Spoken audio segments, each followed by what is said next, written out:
To take you through the rest of today's program, I'd like to welcome the United Way Greater Toronto's President and CEO, Daniele Zanotti. Thank you, Andrew. 5 sentences, friends. We are not going to fundraise, social service, or charity our way out of this. Number 2, the question is then, do we have the courage to consistently disrupt? Getting small and fiercely local for big impact and scale. This calls for a broad collaborative network of care. The likes our sector has never assembled. And number 5, an emotion, commotion, and motion tilting to social justice. Now, depending on your answer to our first test poll, you might remember a few of these, or you might just be wondering, what the hell is he talking about now? The titles of our past 5 AGM keynotes in order from 2016. Now, let me read them again together. We're not going to fundraise, social service, or charity our way out of this. The question is then, do we have the courage to consistently disrupt, getting small and fiercely local for big impact and scale? This calls for a broad collaborative network of care, the likes our sector has never assembled, an emotion, commotion, and motion tilting to social justice. It's almost as if our entire 65-year history leads to this. Thanks to each of you, us, here, now. Now, after the year that has demanded action and some expletives too. Now, as summer days spread hope that a vaccine may help end the health pandemic, but no vaccine for the poverty and inequality that lie at its roots. Now, as Dr. Kwame Mackenzie, CEO of Wellesley Institute states, COVID-19 has unequivocally discriminated against racialized, Indigenous, low-income, and precarious populations in the GTA. Now, this once Takranto of Anishinaabe, Mississaugas, and Haudenosaunee peoples in this dish with one spoon territory is but one GTA map.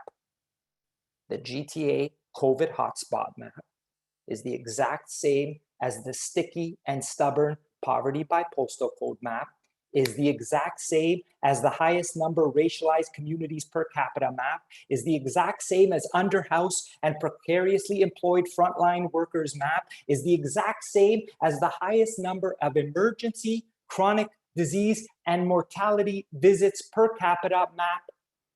You get it. And Radhika lives it. Her whole life in Brampton. Her dad worked at a factory in Woodbridge, tested positive after their first outbreak in December, admitted to Brampton Hospital in days, transferred to South Lake in Newmarket in weeks, dead alone in a month. She experienced all the community's inequities just like that, she says. A health and social service sector stretched way too thin before the pandemic, now poised to snap. No rapid testing or pop-ups at times when shift workers like her dad could actually pop in. No paid sick day program. So for the first time in her life, the first time, Radhika stepped differently and deeply into community, joined residents, faith, associations, agencies, labor, all, responding the only way we know how, helping each other. Places of worship and cultural centers became food banks and 24-hour hotlines.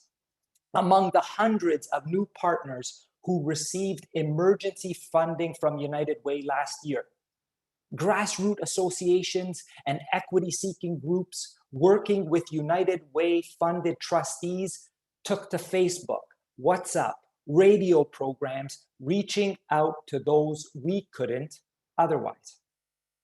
United Way funded agencies hired, trained local residents as ambassadors, knocking on every neighborhood door, visiting every open local shop, getting people to pop up testing and then to vaccine clinics.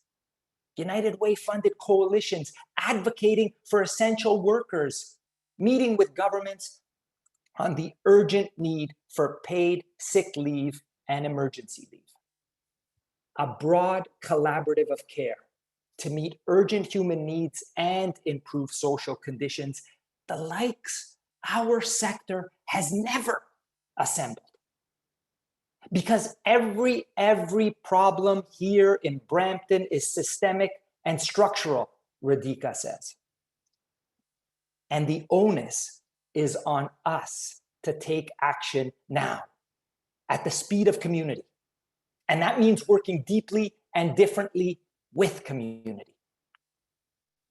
Friends, the very collective energy and courage that placed equity at the center of our pandemic response in Brampton, North Etobicoke, Newmarket, Scarborough, the collective energy that harnessed our philanthropy and charity, our partnerships and policy work on the arc of social justice must now sustain and strengthen the recovery ahead. And that means acting now, even more intentionally and precisely, right at the intersection of poverty, place, and equity. And I know we have been addressing inequities at United Way for decades. Our network of agencies, programs, and partnerships, our research, giving language to poverty by postal code, income inequality, precarious employment.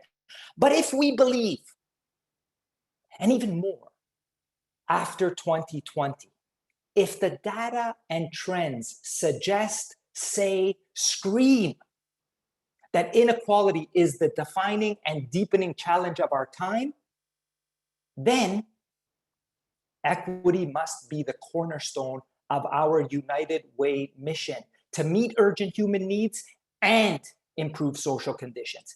Then fighting local poverty must be inextricably linked to addressing the root causes and structural barriers that hold far too many back. This is why we are explicitly committing to equity and reconciliation, acknowledging that individuals, groups, neighborhoods in our GTA face systemic discrimination and barriers from colonialism, racism, and other intersecting oppressions. This is why we are stating that racism is systemic, past, and present, embedded in culture, policies, practices that appear neutral but privilege some. A white, male, settler in the CEO seat like me, and disadvantage so many others. Why over this past year, as Andrew mentioned, from our board to committees, staff to community members, we have been learning, shaping, and today sharing our still evolving, raw, and in real time equity and reconciliation action plan, a vision statement, principles, and deliverables going forward. And our commitment begins with our still draft equity and reconciliation vision statement now on your screen. Communities where people's unique voice, identities, and experiences are celebrated, valued, and protected. Where Indigenous sovereignty is honored, and where all have resources and social capital to ensure their well-being and prosperity. An inclusive cornerstone for our work, not for, but by, and with community. An equity and reconciliation vision that, as our principles frame on this next slide, explicitly name discrimination and the systemic conditions that lead to inequality. Principles that ask us to be authentic, comfortable in learning, seeking input, like sharing this so early with so many this morning. Principles that seek to share power in who makes our policy decisions, who helps decide agency and program allocations, making space for people with lived experience, living the practice of nothing about us without us.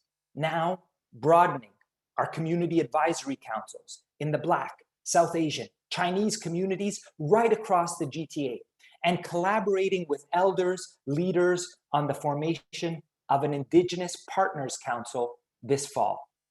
And behind these principles, 7 equity levers with our staff and volunteers, making each one of them practical actions, deliverables, starting with our own internal culture, and then pushing out to every aspect of our work: advocacy, communications, fundraising, disaggregated data collection, ensuring, as you heard, for example, that our board, committees, campaign cabinet all meet the 50-30 challenge as a starting baseline, that our own talent management processes enable all our employees, including those who experience the greatest barriers, to reach their full potential.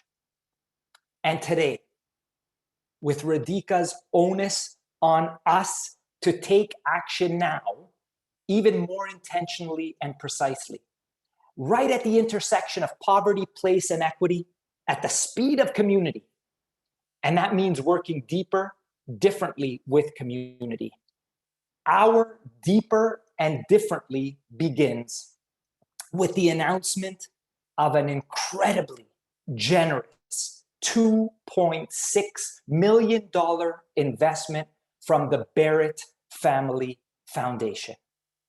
A transformative 3-year gift to establish the Barrett Building Opportunities Greater Toronto Fund, enabling United Way to scale multi-year support and flexible funding to organizations and programs led by, focused on, and serving Indigenous, Black, and other racialized populations impacted by poverty. And while the Foundation's Bob Barrett and Francine Rouleau-Barrett were unable to join us today, please join me in celebrating, cheering, clapping, whatever we do virtually, for family members Rebecca Barrett and Kim Barrett McKenna, who I understand are here with us. Thank you, Barrett Family Foundation. Because, friends, as we strengthen with this gift the long-term core capacity and connectivity of by, for, and with equity-seeking agencies and programs, I'm also pleased to announce COVID-19 emergency funding. Details and applications will be available tomorrow, because I know some of you will already be emailing before I even finish this sentence. One-time, in-year seed funds open to little and big, grassroots and established, new and current United Way funded, nonprofit and charity, any and all. So we can go deeper to meet the emergency needs of what will be a slow summer and fall recovery for far too many. And just when you thought we were done, building on the innovation and success of our sector collaboratives over the past year, working together to solve in a united way, we will also be opening partnership and system grants this summer, funding to support co-designed emergency and recovery collaboratives, where United Way Greater Toronto is already working in partnership with clusters, tables, and local governments. And finally, this is the last, I promise, our community services program stream to be launched in the fall, an open, accessible application and selection process for 3-year funding of a broad range of high impact programs. These now just the beginning to bring our ever evolving equity and reconciliation action plan to life, going deeper and differently into community, into a network of agencies that will make equity and reconciliation a strategic and operational priority. With equity and reconciliation embedded in each step of our own United Way grant-making process, who we outreach to and how, ensuring accessible opportunities for groups who have never received United Way funding before, targeting more investments in agencies led by, focused on, and serving equity-seeking groups, and slowly increasing equitable access to services across Peel, Toronto, and into York Region too. Now, 6 sentences. We're not going to fundraise, social service, or charity our way out of this. The question is then, do we have the courage to consistently disrupt, getting small and fiercely local for big impact and scale? This calls for a broad collaborative network of care the likes our sector is only beginning to assemble, an emotion, commotion, and motion that tilts to social justice. The onus is on us to take action now, even more intentionally and precisely, right at the intersection of poverty, place, and equity, building trust at the speed of community, and working deeply and differently with community, always with and thanks to each and every one of you. Thank you, friends. Let's do a quick pulse poll if we can. How does United Way's equity, reconciliation action plan and the work that's already underway make you feel so far right now this AM? And we've got some sound in the background. Do, do, do, do, do, do. We've got about 40% reporting. When we get to a comfy 75 or so, we will stop. Thank you, friends, for, I think this is an easier one for you to click and give us a quick check on how you're feeling so far about all you've heard and learned.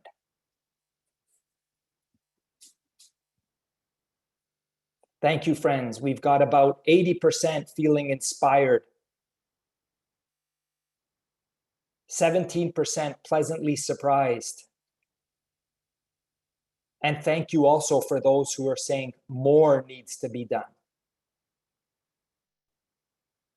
We'll give it a couple seconds more. Before we pivot, I tried so hard not to say that word all meeting, friends. Before we shift to our keynote address.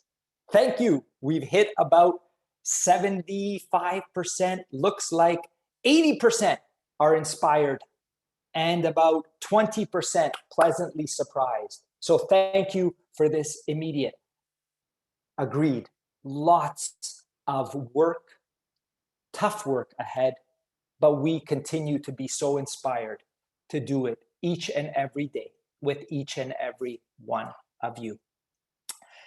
On to our keynote and question and answers. And what a Q&A it will be indeed. If you have any questions, please do send them to webinars@uwgt.org, webinars@uwgt.org. We have got a living legend with us today. Shh, don't tell her that. Someone who has been tirelessly championing equity and an equitable evolution for the nonprofit sector for decades. In fact, 3 decades of work in the charitable sector on far too many boards and task forces to mention, leading the Maytree Foundation, co-editor of 5 Good Ideas, Practical Strategies for Nonprofit Success. She is currently director at the Samara Center for Democracy, director at the Century Initiative, council member at the World Refugee and Migration Council, and chair emerita at the Toronto Region Immigrant Employment Council. Internationally recognized voice on migration, diversity, and inclusion, who knows firsthand the displacement and challenges of immigrating, having come to Canada from Iran in 1981. For me, and dare I say, most of us in the sector, so many leaders on this call this morning, she has been the always invisible, always opinionated, always brief, and always right truth teller, provocateur, and let me give it to you straight, no BS mentor we all reach out to first. Friends, please join me in welcoming back to United Way, Senator Ratna Omidvar.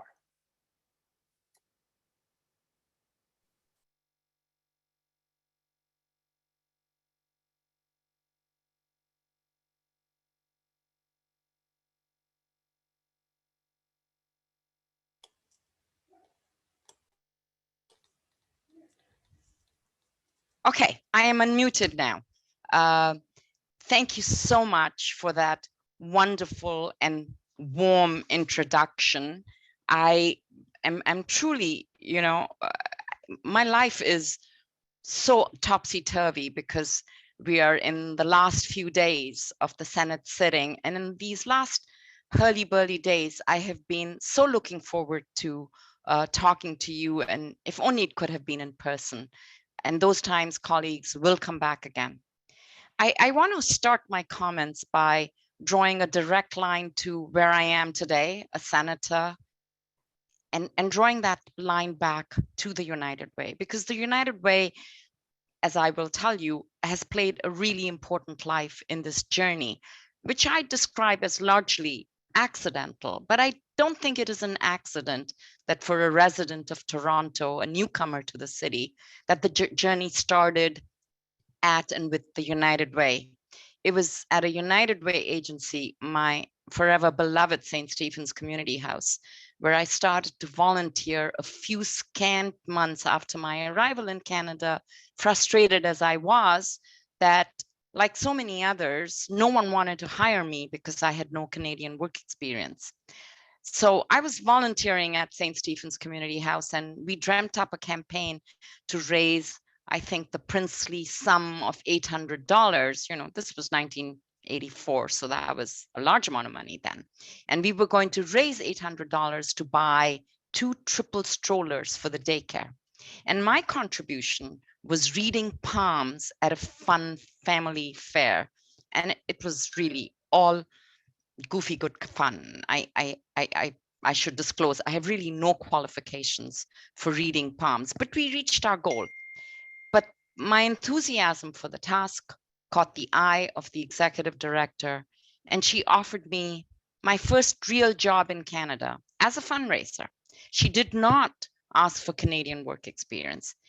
And from that job, I went on to lead other organizations, to work in others, to create new social service organizations. I have served as a director on many, on a private foundation, and at a university, and now at the Senate. And to think that it all started with reading fortunes and palms, volunteering, and of course, the United Way.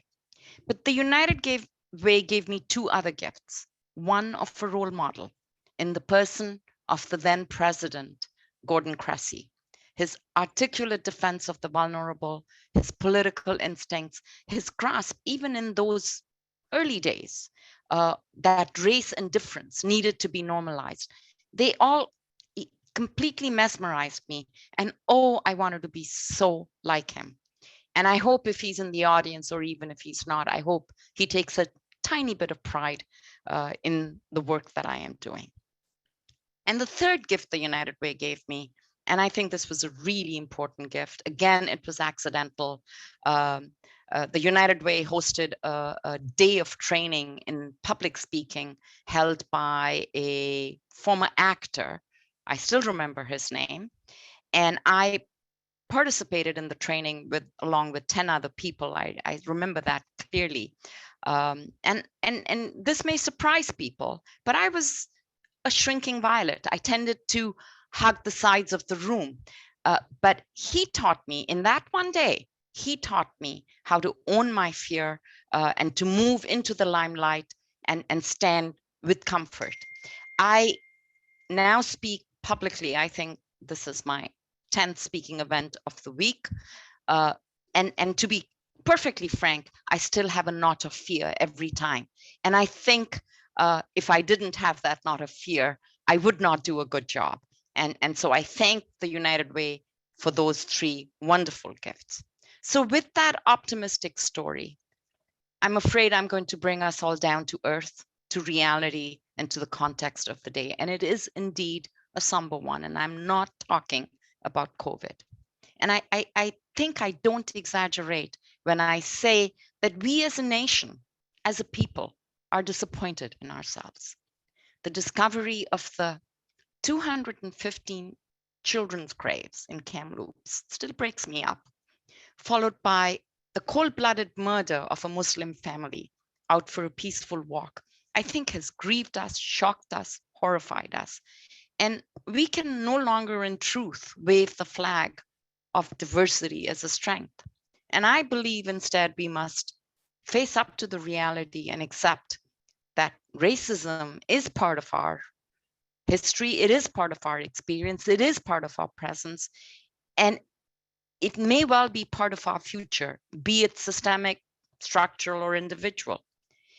And I think in that narrative, we also have to think about our own privilege.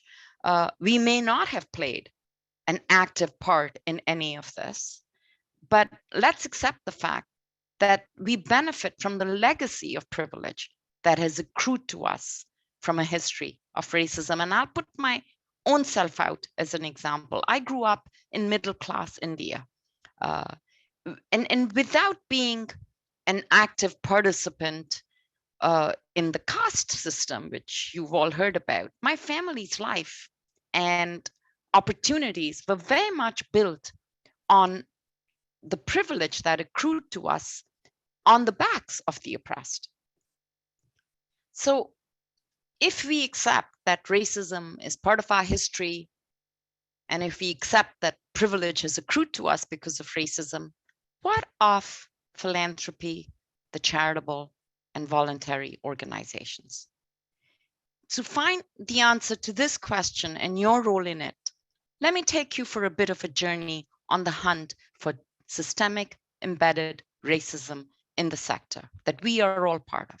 That and this is not easy because systemic racism almost always, not always, almost always tends to hide in unlikely places. It is hard to ferret out, and it is sometimes hard to recognize. At times, it may clearly have victims in sight, but in many times it expresses itself in seemingly benign ways, and that's what catches us and me by surprise. So I'm going to start in an unusual place, the Income Tax Act.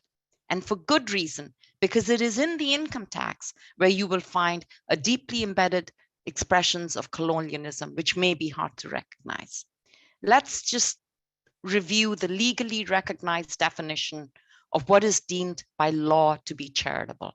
And lo and behold, you will find out that we do not actually have a definition of charity. Rather, we have the same 4 heads of charity that we borrowed from the UK from Elizabethan times. And even though the UK has gone on to amend and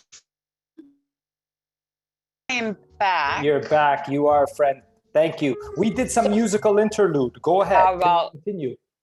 I'm not quite sure where I left off, but I'm going to try my best. You were telling us about the Income Tax Act and what's buried in the depths of that sexy Income Tax Act. Yes, it is completely sexy. Trust me. So I was talking about relief of poverty. So, you know, while food banks are deemed charitable, those other organizations that seek to prevent poverty are not. So relief of poverty is okay, but prevention of poverty is clearly not. So a credit counseling service, which helps people, which prevents people from falling into poverty, is denied charitable status. So many equity seeking groups, whether they focus on racial or indigenous justice, likely do not qualify under these four original heads of charities. And even when they apply and their application for charitable status is rejected, their chances of, of appealing that decision are zero, because the courts in Canada have in the last 50 years refused to overturn any single decision on charitable registration by the CRA. So we're sort of stuck in a place where the law does not evolve because decisions are not made, and we're stuck in a place where the four heads of charity hold us hostage to Elizabethan times. And I know many of you will think, what makes this an expression of systemic racism? Well, I think that there's a very simple reason. It shuts the door on a new modernized definition, which takes racial injustice and inequity into account. So let me take you on the next stop, and I'll try and be brief because we've lost time with my internet connection. And I should admit, my internet connection is unstable because I'm part of this highly secure Senate, blah, blah, blah. So it's not Toronto, trust me. I'm going to take you again back to the Dusty Income Tax Act, which states and stipulates how charities use their charitable dollars. And here is the law, and you likely know it well, but it is worth repeating. It limits charities to spending their charitable dollars in one of two ways. Charities can grant charitable dollars to another charity, such as in the case of private foundations, or they can spend their charitable dollars on their own charitable activities, much like most of you in the room do. But there are times when a charity is best served by working with a non-charity, such as a not-for-profit, a co-op, a social enterprise, a local organization, a civil society movement. This is where the real impact of the law is felt, because in this case, the CRA will demand that the charity owns and operates and is fully accountable for their spending with a non-charity, as if those activities were their own, even when everyone knows they are not. This is called, in CRA language, direction and control. So, and most of you in this room likely have participated in some of these and have intermediary and agency agreements. And you may think that having a legal agreement is enough. Trust me, it is not. All the case law, I know the lawyers in the room will be all hopefully listening, but the case law points to the CRA insisting on proof of direction and control. And when this is absent, revocation may result. And this is serious for you, serious for justice-seeking organizations, because they're likely not charitable. And the impact is severe. Let's just look at the philanthropic space. Less than 6% of charitable dollars flow to Indigenous organizations, and even less to BIPOC organizations. The very movements on the ground who seek to deal with the legacy of racism are barred from doing so. Academics and lawyers have concluded that this law is racist, it is colonial, and must be replaced. And I am on a campaign to do so. I have tabled a bill in the Senate, and to my great delight, and with the support of every senator in the room, regardless of political affiliation, the bill has passed the Senate. Now it must go to the House of Commons. And, barring an election may be called, who knows, we may have to do this all again, but I hope I can count on your support. So as I take you down this journey, let me take another stop and point out the flip side of systemic racism, not in what government does, but what government chooses not to do. Governments have, for a very long time, ignored the charitable sector. They need us, they rely on us, but they rarely show respect for the sector. And this may have changed during the crisis, but the hard factor is that they ignore the basic fundamentals of legislation and regulation to strengthen the sector. And this brings me to data, and in particular, the lack of governance data in the sector.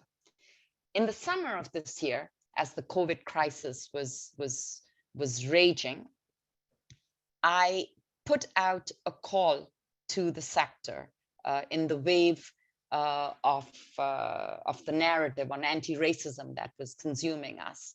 And I asked the sector to take a hard look at itself and to look at a mirror and to tell us what they see. I know the sector well. I have worked in it all my life, and I respect it for what it is, but I also see its failings. Its persona is largely an old world persona. And even though the sector says all the right things, it has not moved the needle on inclusion in governance. And I sum it up as follows. Its spirit is willing, but its flesh is weak. When push comes to shove, boards tend to appoint people like themselves.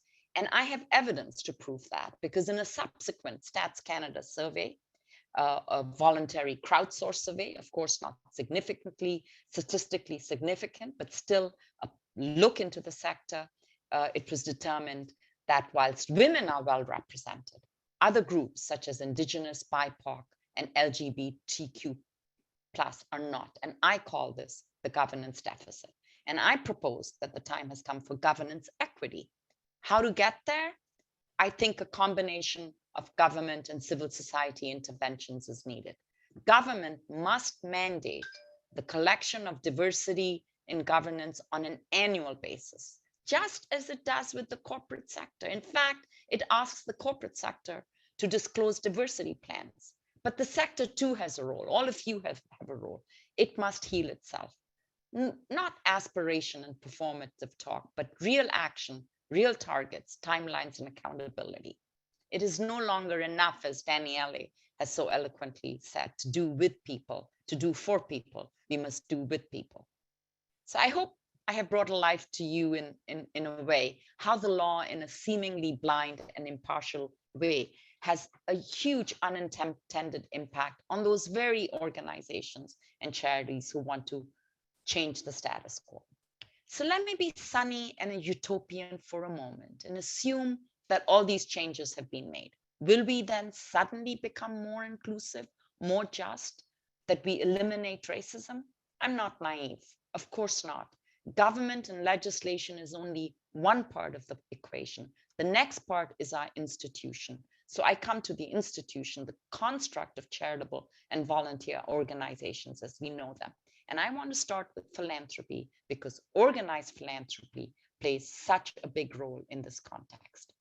I believe very firmly that organized philanthropy is the safeguard for tax-protected public funds that are used to achieve charitable purpose, and that these funds are in the hands of institutions to use for furthering their purpose. It is not private money. It is not money that benefactors or philanthropists can treat as their own. It is public money. But because it is in private hands, I fear there is little accountability to the people. Elected politicians who spend public tax money are held to account in every election. They get voted in and out. But the same does not apply to philanthropy. And as a result, philanthropy is really a bastion of privilege. I'm talking about philanthropy globally in Canada. But I do believe it is time for a reset and a rethink. What is the real purpose of philanthropy? Is it a vehicle to meet the interests of the donor, or is it a vehicle to meet the needs of society? And I will simply quote Darren Walker, CEO and president of the Ford Foundation, who said that philanthropy is not about generosity. Generosity, he said, is insufficient. The real goal of giving justice. And this is your second. This is my second chance. Well, and I'm going to actually try, and because I know that a conversation is always interesting, I will just make one brief point. And it is this. I know that the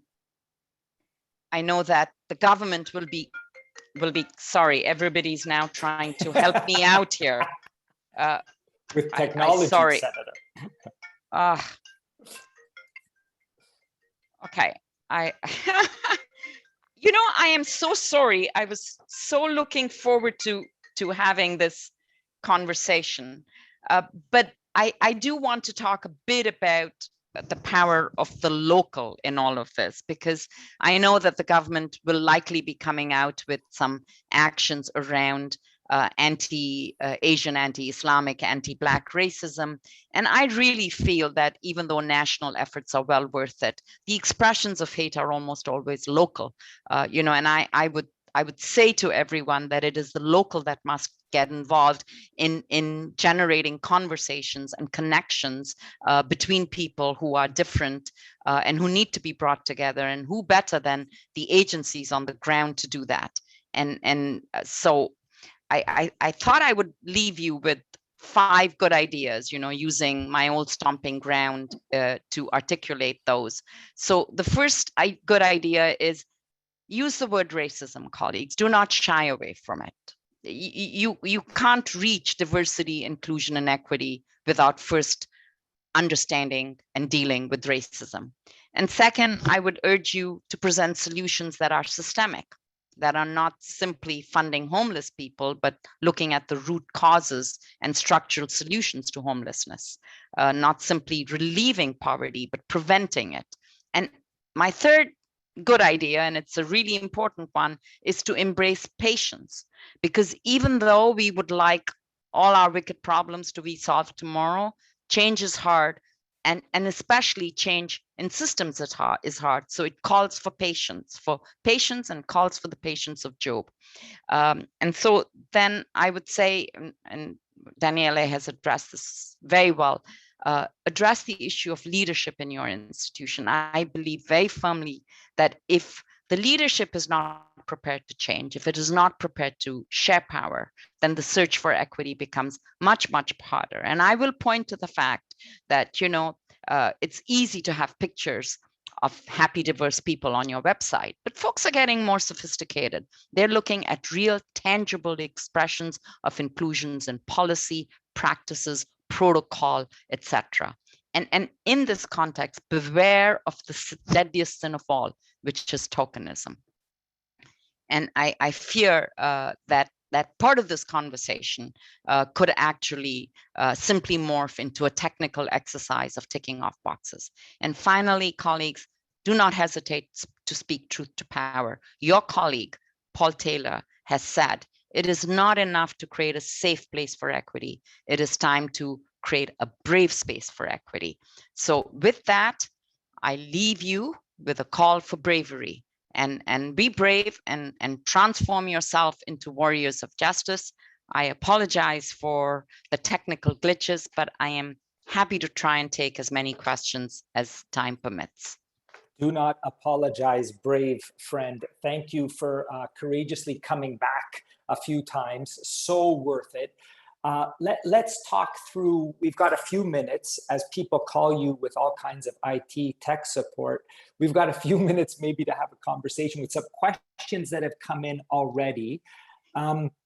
Obviously, decades of experience in the sector, Ratna. You've got years of policy, and now as a senator have led what some call the most comprehensive analysis and path forward for our sector.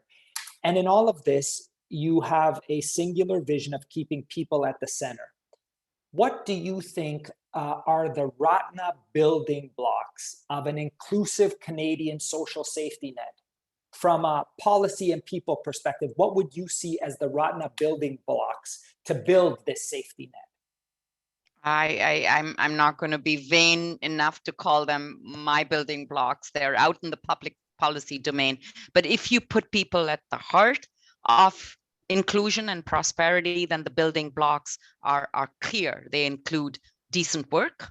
They include affordable housing. They include access to childcare, good health, and education.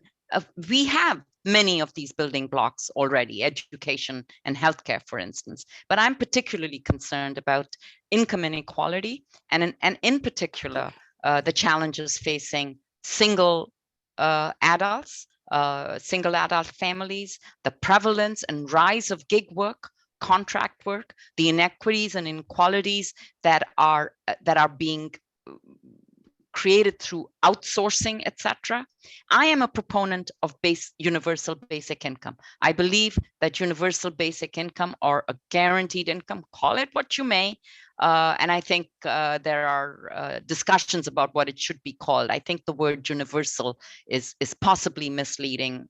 I would prefer guaranteed annual income is a great idea, but I also don't think that it's an either or between guaranteed annual income and the basic fundamental building blocks of society, which are in the hands of institution. And I think we need to invest in childcare and we need to have guaranteed income. We need to invest in affordable housing and transportation, and we need to have a guaranteed annual income. It's not an either or. I don't like those discussions that sort of pitch one against the other. That if you put people at the heart of it, that's what we should have.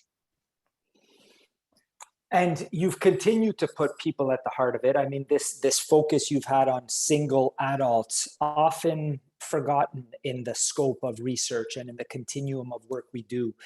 You've also jokingly, or perhaps not, Senator, said that we in Canada have data on the number of eggs produced daily, but we've got no consistent data on our sector. So what needs to be true? What reform needs to happen for both the perception of the sector and the charitable laws that govern it to shift data collection and how we govern ourselves? That's an excellent question. And it is true. On any day, you can wake up and find out how many eggs were laid by Canadian chickens. That is completely true. Yes. But we do not know how many people work in the sector. You know, our data goes back many years. We do not gather data on the sector on a consistent, annualized way. We do not prioritize it. And this goes back to what I have concluded, that the government may need the sector, but it is not necessarily respectful of the sector. So we need annualized data. We need it gathered from the CRA. We need it gathered from Stats Canada. We need it gathered from the household survey. But I think we also need a home in government, a place in government that the sector can interact with, not vertically, but also horizontally. I'm sorry. And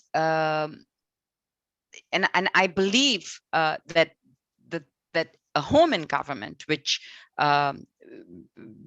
would guarantee it a departmental attention within the machinery of government, which connects it to other parts of government, which is an interlocutor and enabler, because the CRA is not. Let's put that aside. The CRA is a monitor. It is not our enabler. We need a home in government, and I'm pretty positive that we're going to get one with hopefully the next parliament, or even this one. We might even be fortunate enough to get it.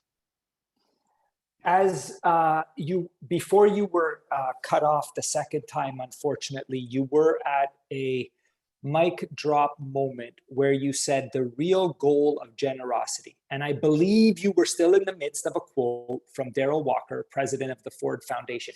Might you finish that and talk to us a little bit about what you believe the state of philanthropy in Canada is, and what do you think we need to aspire to going forward? So the end of that quote, I think, is the goal of philanthropy should be justice.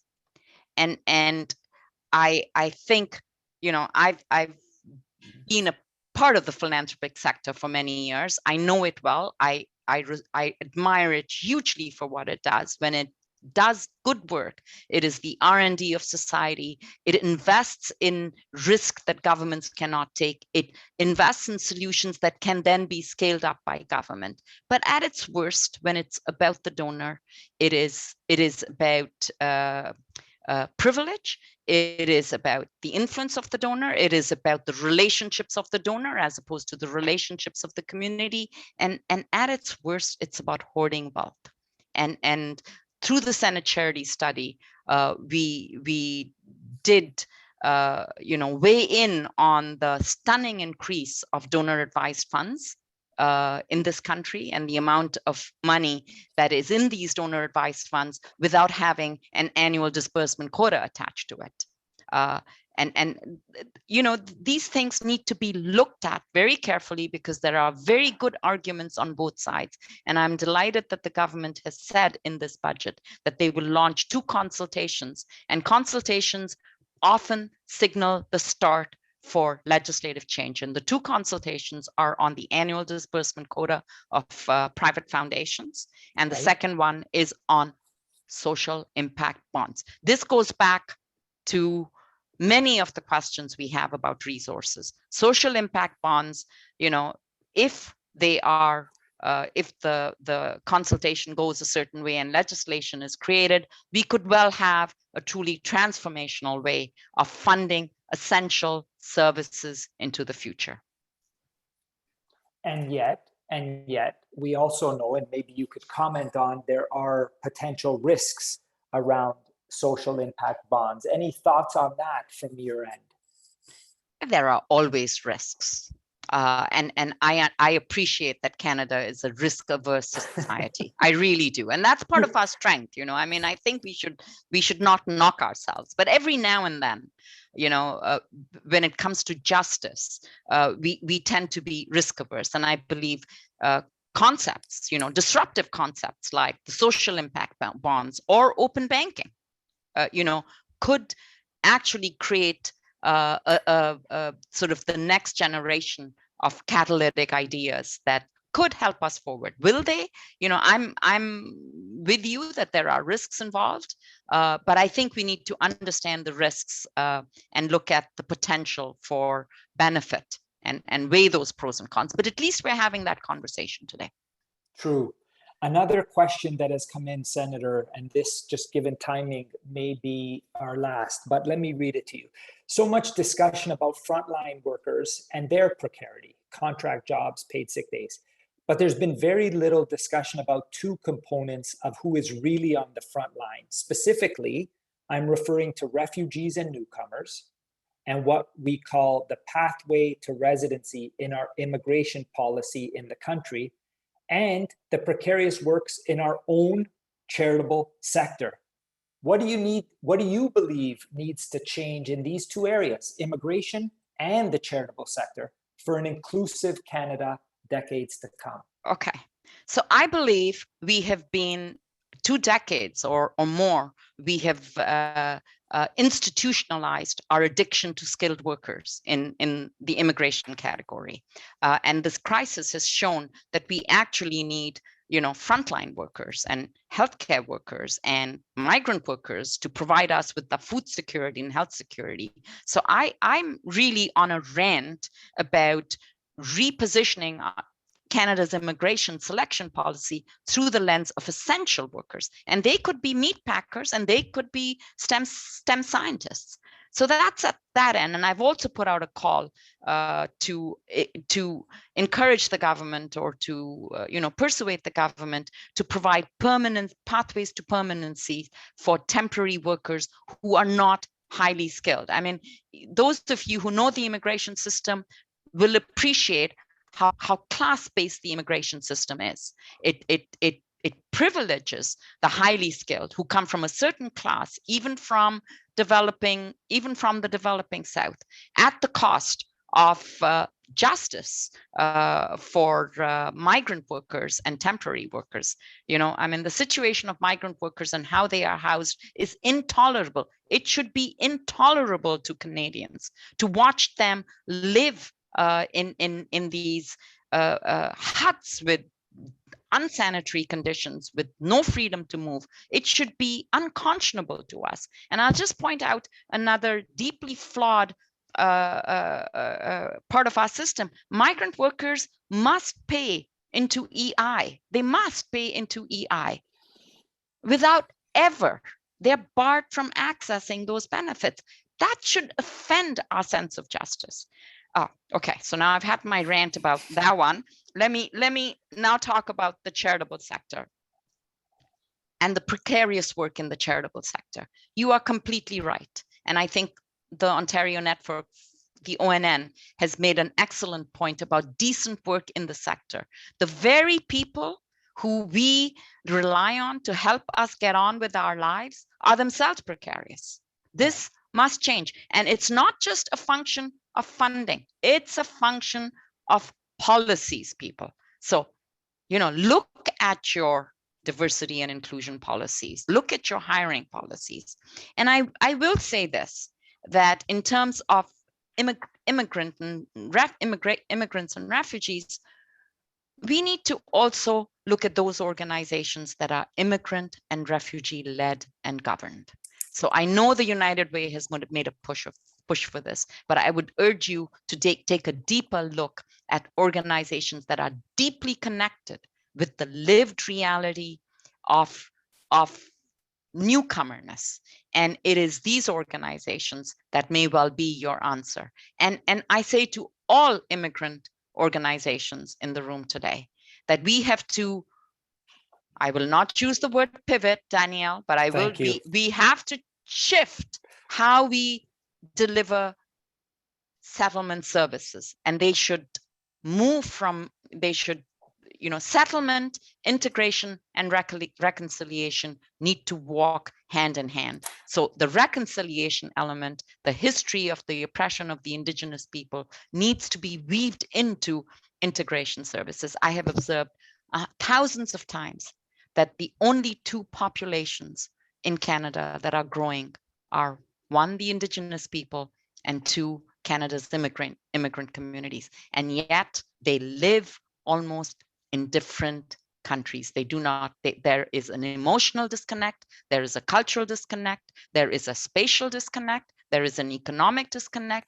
And so integration and reconciliation, walking together right from the beginning, could help us address this gap. Senator, I know I stand with everyone on this call thanking you for your stick-to-itiveness of coming back twice. So well worth it.